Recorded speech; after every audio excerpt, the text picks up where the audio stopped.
Oh, come on, not again.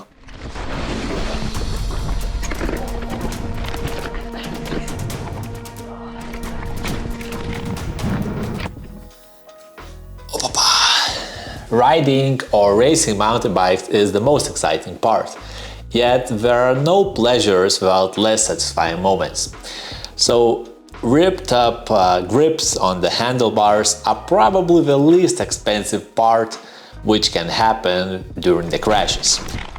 So here I will share with you my top 5 crashes of the season, which I recorded with a GoPro on my chesty most often, which caused some sort of tension during those moments. Looking at events after effect makes it super easy to comment what has gone wrong, so I hope that these videos will also signify how to avoid those mistakes in the future. So let's dive in.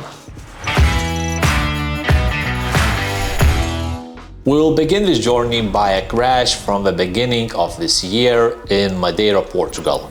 It was funny, sunny and a long day in the saddle already, and one of those types where this is the last one and I'm going back home.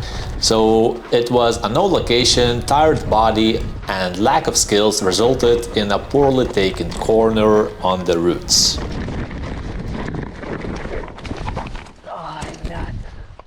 While it might look nothing serious, after a falling down, I immediately thought about the end of my riding here in Madeira, because it was kind of work and travel thing. Reason being, I hit a timber log on the ground with a pelvis. Remaining part of the trail I've been rolling the bike most of the time on my feet, at the same time crossing fingers in the gloves that nothing bad has happened. I would say that this crash was a result of both tired body and lack of technique, because I turned my body too much to the back and that way I lost the pressure to the front tire. Because there were a lot of roots, it just skid over under myself and you can see the result. I am based in Lithuania, thus this year I decided to participate in MTB races at Latvia. Vivus.lv Marathons has nice double-staged races during the weekends, and one of them happened in Talsi during extreme weather conditions. What I mean about extremes is that I love chocolate a lot, but only when it's in my mouth and not under the tires of the bike. So that was a very subtle explanation how the conditions were in Talsi. While the crashes itself was nothing serious technically, we were drawing the last bits of patience on the race day. So it was like skidding and sliding on the course was extremely exhausting, and any incorrect movements resulted with a moment on the ground. So there was quite a lot of those, and while in the past I never experienced these type of conditions 2 days in a row, it was a massive lesson that having 2 sets of tires for the race day is essential. Not saying it would help very much, but at least in some degree, I hope so. 2.25 Racing Ray and Racing Ralph was definitely not a good choice here.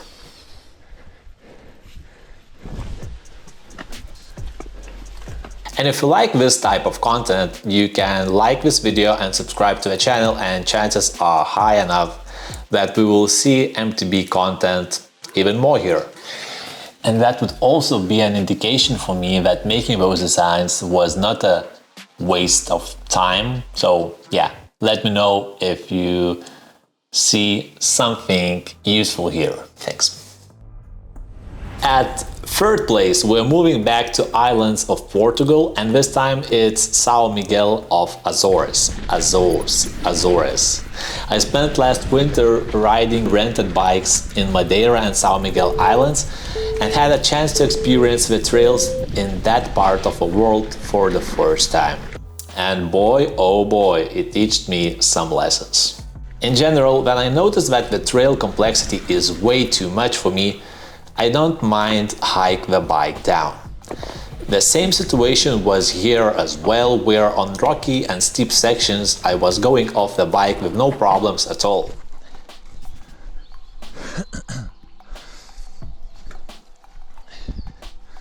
Making unmeasured risks is not in my veins when amount of skill has no proportion with what awaits.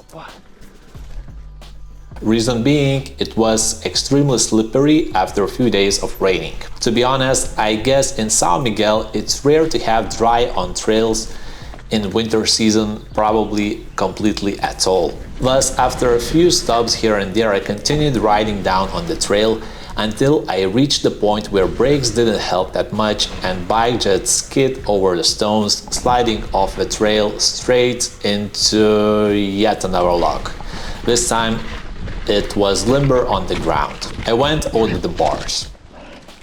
Soft landing, you might guess? Well, not until the point where handlebar stuck into my belly while flying over the top. I guess that is the reason why handlebars has to have end plugs in order not to pierce you through, and that was thankfully not the way how it ended up for me as well. I was not able to ride anymore, could hardly hike the bike down.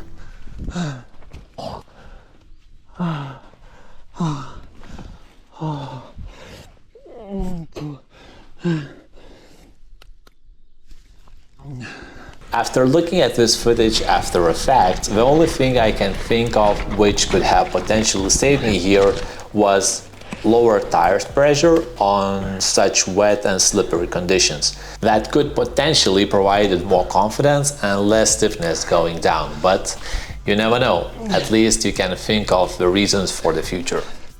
The crash we are going to see up next resulted into first, did not finish off the race. It's a bummer because I decided to participate in Lithuanian XCO Championship for the first time, and not just ride here for fun. I think that fun in elite category has a different meaning. It's hardcore.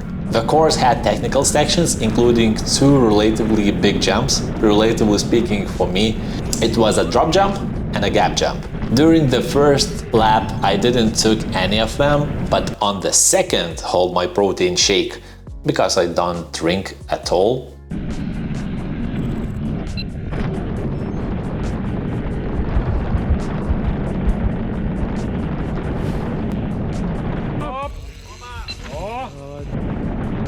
On the third lap, cards got shuffled. Then during the landing from the drop jump, things got serious. Immediately after the drop, front rim cracked, air went out of the tire, and I been coasting over the bars straight into the trees. Thankfully, I flew aside, but the front wheel didn't survive that. My race here was over and I could only celebrate the fact of 0 broken bones. Looking at the slowdown version of the shot, the takeoff was not perfect, to say the least.